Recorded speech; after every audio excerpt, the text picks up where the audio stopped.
Today we're tackling a common question that every smart TV owner has at some point. How do you switch HDMI inputs on your smart TV? Whether you're switching between your gaming console, streaming device, or Blu-ray player, we'll walk you through the simple steps to change HDMI inputs on your smart TV.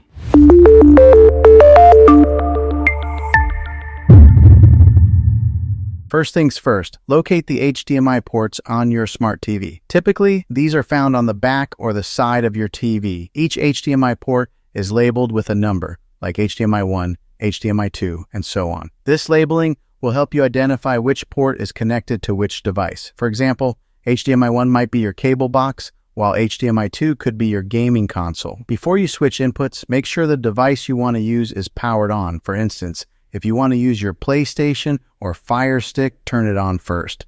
This ensures your TV can detect the active device when you switch inputs.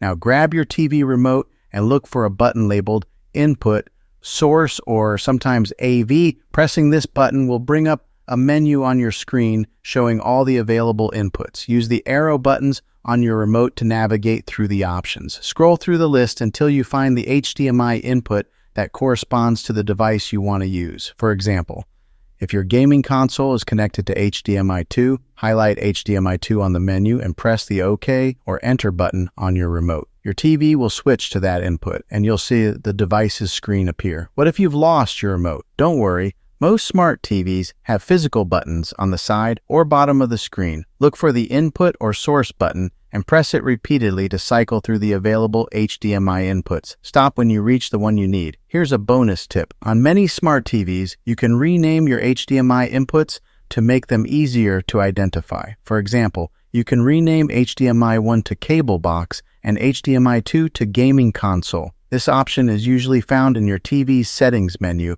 under input labels or source names. And that's it. Switching HDMI inputs on your smart TV is quick and easy, whether you're using a remote or not. Now you can seamlessly jump between all your devices and enjoy your favorite shows, games, and more. If you found this guide helpful, make sure to give this video a thumbs up and subscribe to the channel for more smart TV tips and tricks. Have any other questions about your smart TV? Drop them in the comments below and we'll cover them in a future video. Thanks for watching, and we'll see you next time.